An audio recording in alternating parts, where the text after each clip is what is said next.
Good afternoon. My name is Joseph Lloyd and I source cars for people on a professional basis.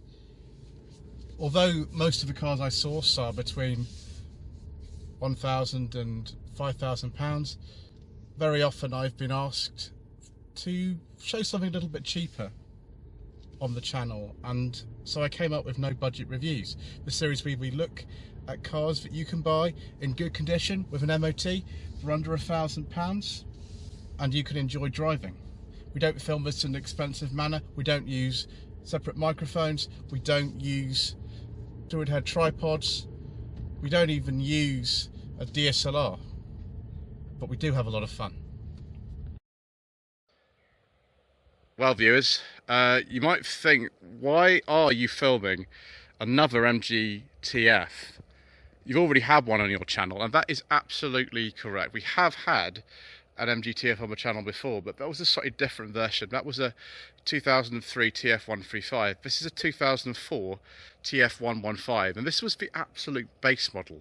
You can see we've got some Rover Metro style mirrors, but with no paint on them.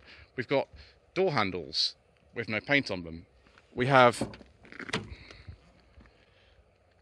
mirror controls that are manual and not electric.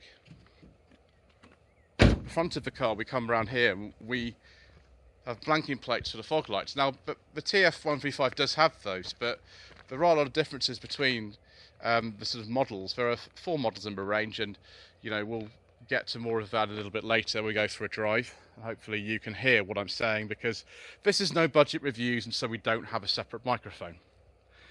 First of all, we'll start in the interior.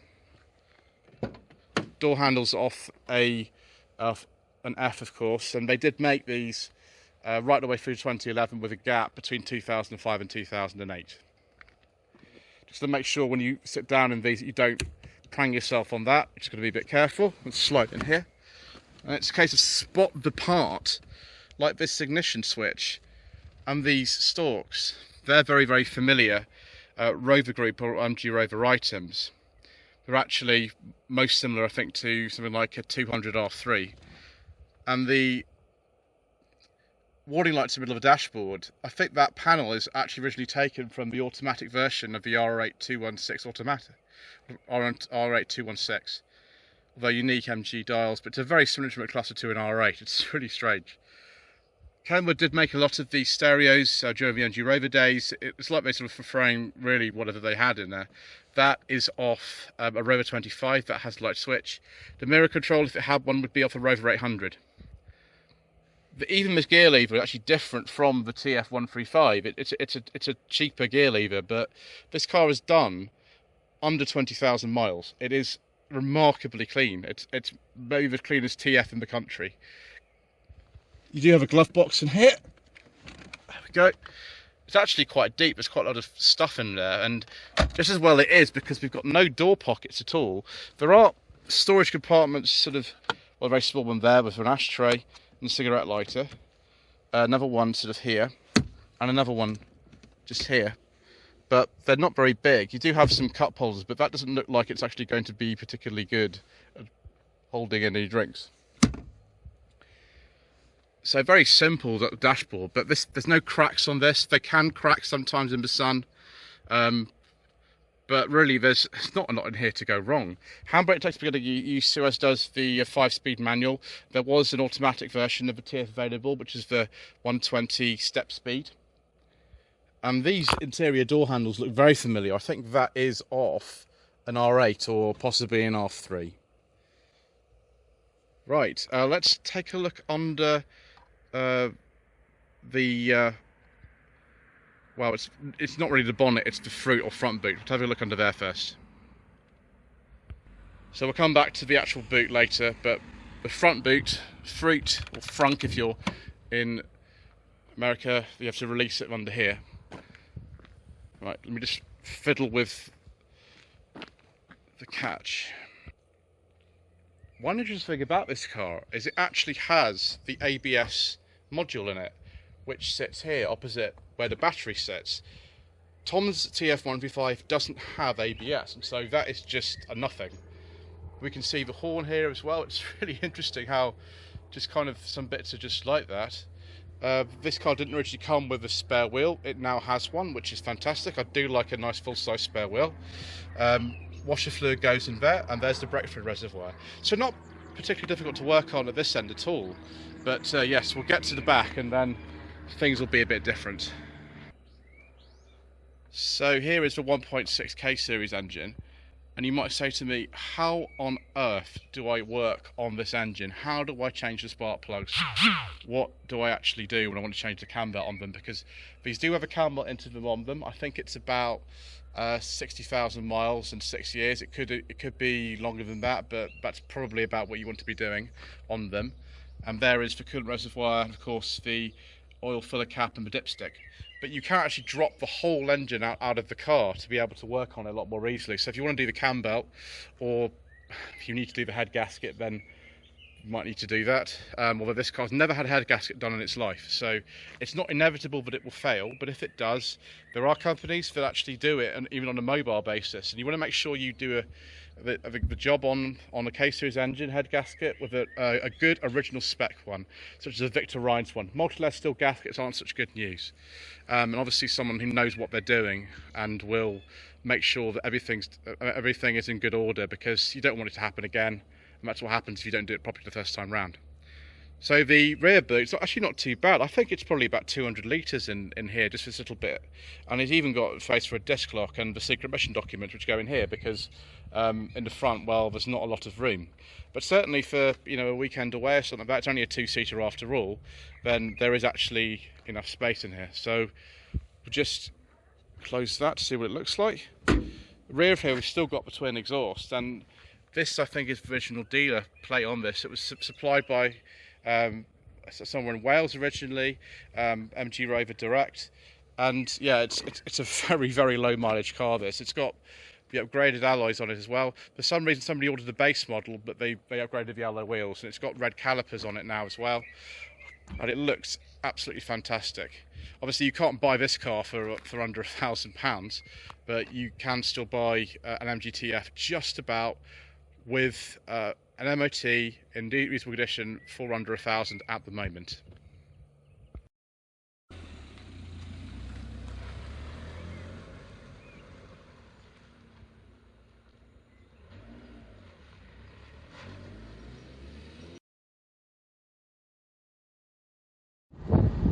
Well, viewers, I don't know if you can actually hear me. After all, this is no budget reviews, and so we don't use separate microphones.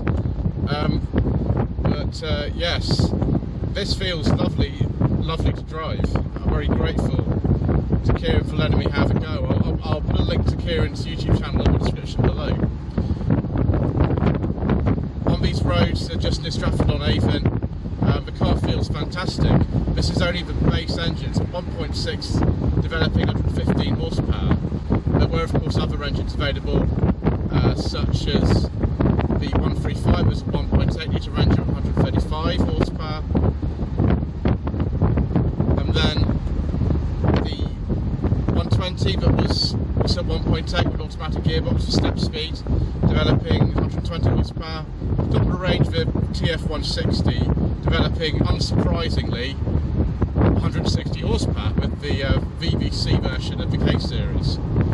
Obviously the trim levels were kind of just called that, but were a couple of special editions that we'll mention right at the end of the video. That's essentially the lineup. It's a very simple lineup.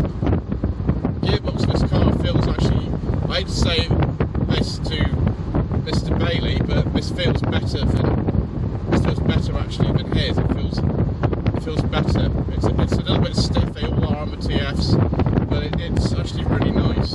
Steering, of course, is fantastic. There's very good weight distribution. The suspension, still suspension on this, rather than hydro gas on an F.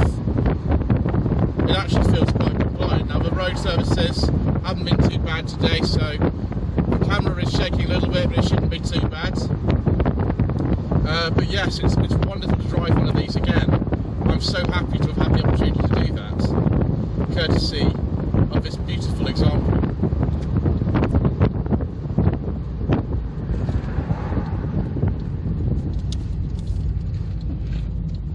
Yeah, I love the steering on this. for every little case series, exactly the same unit, but was in that post facelift Rover 45 1.6 GSI that Elliot owns, but you would have seen on No Budget Reviews. Right, let's switch the camera around, shall we?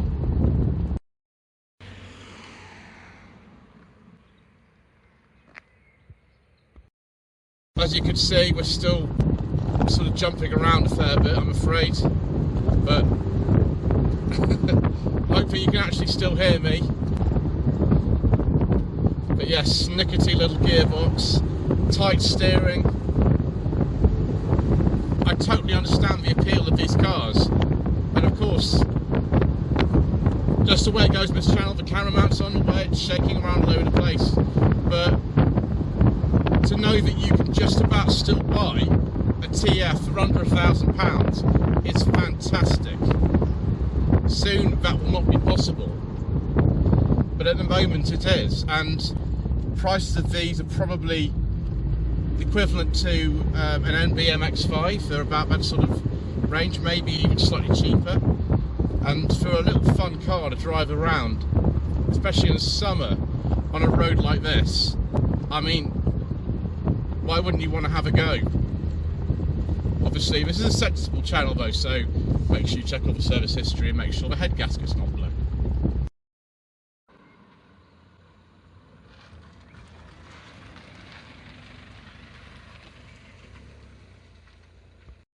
Well viewers, we've still got the rear bonnet bitted up because there's no internal release in one of these cars, so if we're getting things in and out, we'll just leave it like that. The tonneau cover of this car is around, just so you know.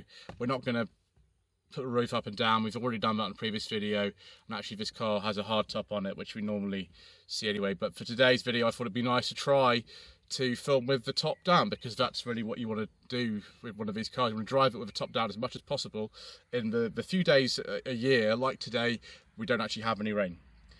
So yes, the other special editions were the 80th anniversary LE, the Cool Blue, the Spark, the Sprint and the Sunstorm, and of course the cars made under SAIC or Nanjing Automotive ownership from 2008 to 11 were all the LE 500.